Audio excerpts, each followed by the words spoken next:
And breaking news, crews investigating a car fire, which then sparked a grass fire in Mount Juliet. It happened a little before 5 o'clock this morning, just a couple of hours ago, just off Alvin Sperry Road. The crews were able to put it out quickly. The dry conditions we've talked about, that's caused several small outside fires all over the South. A teenager is recovering after being shot at an Old Hickory marina, and the gunmen are still on the run. News Channel 5's Dan Kennedy has been talking with the investigators all morning long. And Dan, do they know whether this was a random attack or not? Well, according to the victim in the shooting, an 18-year-old, he had first told first responders that he knew who shot him, but then he clammed up, it seems like, according to detectives, and has since given several different accounts, several different stories about what exactly happened. This morning, that 18-year-old is in the hospital. He's in stable condition, but according to his family, his father and his son, who I just spoke with, he's in pretty rough shape. This is what it looked like just after midnight when police were first called out to this marina in the Old Hickory area. It was a passerby, somebody living nearby who heard that gunshot, called 911.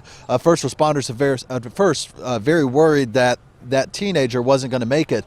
But after they got him to the hospital, doctors are now saying he's in stable condition. Because he's given different versions of the story, police aren't exactly sure where they go from here. They're back at the precinct piecing everything together. They say the suspects are two black males wearing dark hoodies, last seen in a red Chrysler sedan. Back out here live this morning, detectives have since packed up and left, but this is the area, the parking lot, where they were focused for much of the morning. And when I spoke to the victim's father and brother, they were out here looking for the victim's bike. Apparently, he was on a bike when all this happened. We're continuing piecing everything together as detectives do the same, and we'll have updates on newschannel5.com. Reporting live in Old Hickory, Dan Kennedy, News Channel 5. Dan, thank you. Also breaking overnight, officers are looking for suspects in an armed robbery in South Nashville. It happened at the Marathon Station on Murfreesboro Road near Foster Avenue. Late last night, officers are reviewing surveillance video, but if you have any information that could help with the investigation, call police. Crews are trying to find out what caused a fire at a home in Bordeaux this morning. It happened around 2 o'clock on Hydes Ferry Road. Firefighters say most of the damage contained to the deck of the home. It may have been started by a propane tank attached to a grill, but officials are still investigating. Luckily, no one was hurt. And police still are trying to find out what happened with this murder in West Nashville. A male victim discovered at a secured truck lot of Western Express yesterday morning. Investigators don't know who the victim is. We're told that he's a black man with a tattoo with the word "dreaming" on his left inner forearm, and the tattoo with the nickname Joyce with musical notes on his chest. It's unclear how he died. An autopsy is now pending. New this morning, Kentucky State Police are investigating after finding a body in a car on the side of the road. The Kentucky New Era reports troopers found the body Sunday in Princeton.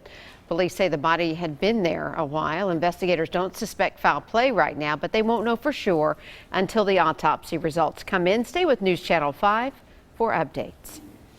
And happening today, the three men accused in the kidnapping, rape, and murder of Holly Bobo are in court. Jason Autry, along with brothers Zach and Dylan Adams, will have their hearing before a judge over in Decatur County. The three defense attorneys in the case have filed about 70 motions in total, among them a change of venue. It's been 5 years since the nursing student disappeared from her Decatur County home. Her remains were discovered a couple of years ago along the side of a road. News Channel 5's Chris Conti is going to be in that courtroom this morning for the hearing. We'll be streaming it on newschannel5.com starting at 10 o'clock, about 3 hours from now. And bad news for Rutherford County Sheriff Robert Arnold this morning. He's out of a paycheck. A judge suspended Arnold's $10,000 per month salary yesterday. This is the latest legal loss for the embattled sheriff as he awaits his federal corruption trial from a jail in Kentucky. A judge recently denied his release, citing allegations of domestic abuse. Deputy Chief Randy Garrett is running the sheriff's department in the meantime. And new developments out of Williamson County. Commissioners have now passed a measure charging builders more money to construct new homes. It's called an impact fee, in which builders in the county will be charged anywhere from $2,000 to $16,000 for each new home. Those opposed to the measure say it will be a disadvantage for future residents, while supporters say the money will help build new schools in that area. There's new video of a wildfire over in East Tennessee in Cock County. The blaze prompting road closures as it made its way down Highway 25, 70. 30 homes are in danger right now, and it's only about 30% contained.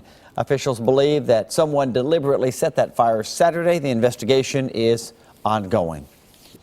We've got some new developments on that code orange air quality alert. It did expire for Middle Tennessee. And the smoky air, though, was caused by more than 70 fires burning across our state. Governor Haslam has issued a regional burn ban affecting Coffee, Putnam, and Franklin counties.